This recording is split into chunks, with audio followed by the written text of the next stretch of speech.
Welcome back to the Lars Larson Show. I love First Amendment Fridays, and I will get back to your phone calls and emails, but I want to remind you of a story that kind of lit a fire a couple of weeks ago, and we didn't break it. Actually, I got it courtesy of a lot of you, because you sent me emails saying, how in the world, this was before the mainstream media picked it up, but how in the world is it that there is an organization called Hacienda that has taxpayer money, hundreds of thousands of dollars of it, and it's promising to hand out $30,000 in down payment assistance in Oregon for people to buy homes, but that it was specifically limited to only those people who are not American citizens. Now, it sounded illegal to me. It sounded unconstitutional to me. It was crazy. And, of course, Hacienda has now said, oh, that was just a typographical error. We accidentally said that Americans could not apply for it. But I think they're being creative in their truth-telling at best and probably lying at worst. But we've asked Hacienda to come on, and they won't come on. But who will come on is Oregon State Representative Lucetta Elmer, who's a Republican representing Oregon's District 24. Representative Elmer, welcome back to the program. Thank you. Nice to be here. How did this get approved? Sneakily. That's how it got approved. I sit on the Economic Development Committee with Representative Bynum, and she had a bill that she was it was a committee bill that was trying to go through this year. And, Rep. Deal is also on that committee, and he was a real bulldog and going after it, and we heard it, but I don't even think we took a vote. Maybe we did. I don't think we did. So it didn't get out of committee. It didn't go anywhere. We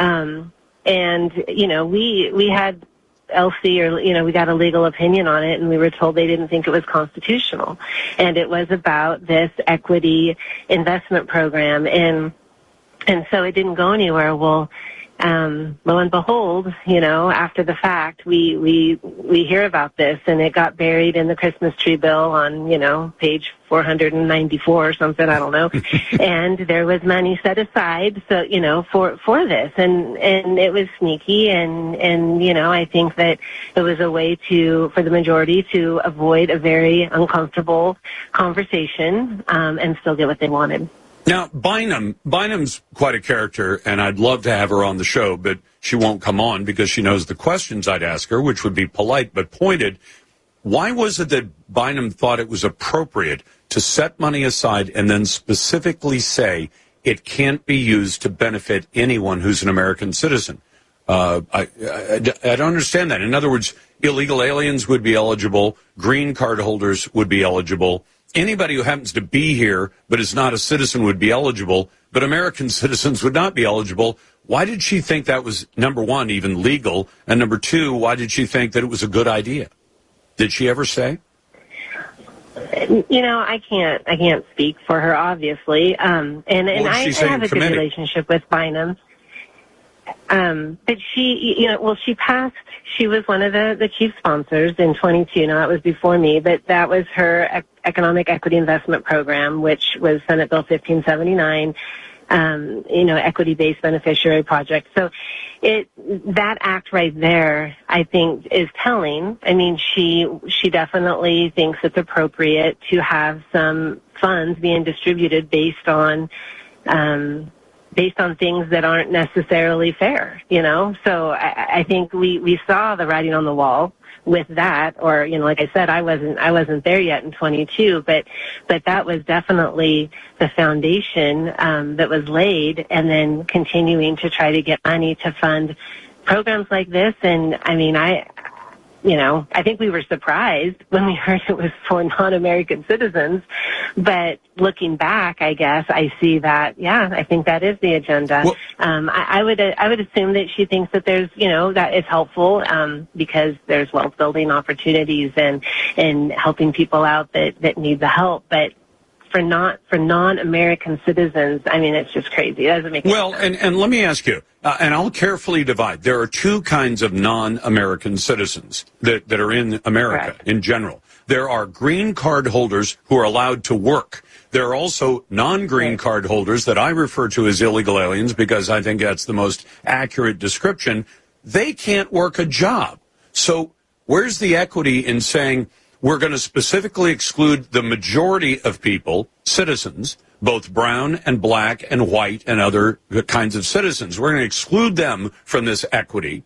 And we're going to include people who are brown and black and white, who are illegally in this country, who can't work a job. And I would assume that if you want to buy a house, no matter how much down payment you've got, you can't buy a house if you can't have a job. Right? Yep, you are absolutely correct. And so, I don't know. I mean, maybe. I mean, they're saying now that it was a mistake and that's not what it was supposed to say. And, maybe the intent was that it was for the non-American citizens that can work, but I don't know. Well, Rep. Elmer, let me ask you about that. I would call that a lie.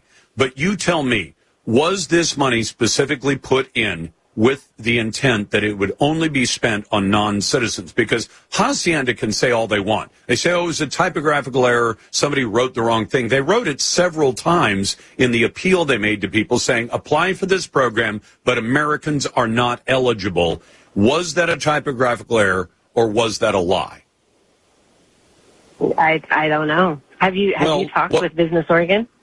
I have called Business Oregon. I've called Hacienda. They will not talk. Neither will Bynum, who's now seeking a seat in Congress. So this dangerous woman with her dangerous ideas, illegal and unconstitutional ideas, is trying to get a seat in the Congress in the 5th District. So, yeah, I've asked them. No, they won't say. And what they do is they tell a bunch of, softball throwing reporters, we just accidentally excluded American citizens in writing.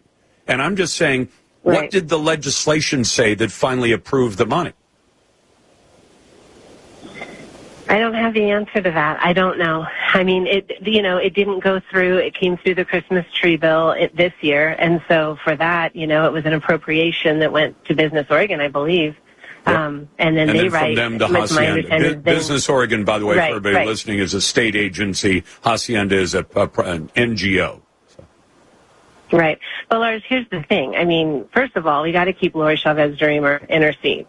Yep. And second, we have to come together and we have to fund these seats that are winnable so we can flip some seats and we can actually make some real progress. And we don't have these crazy, outlandish bills passing or money being distributed for crazy reasons.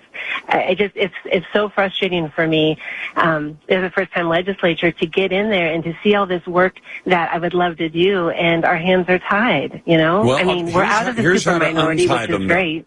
If you just say Janelle Bynum has proposed illegal, unconstitutional, racist ideas and attached $700,000 of the taxpayers' money to it, I think you'd give even a hardcore Democrat pause about voting for Janelle Bynum. That's Lucetta Elmer. She represents Oregon's 24th legislative district. Ms. Elmer, thank you very much. I appreciate the time.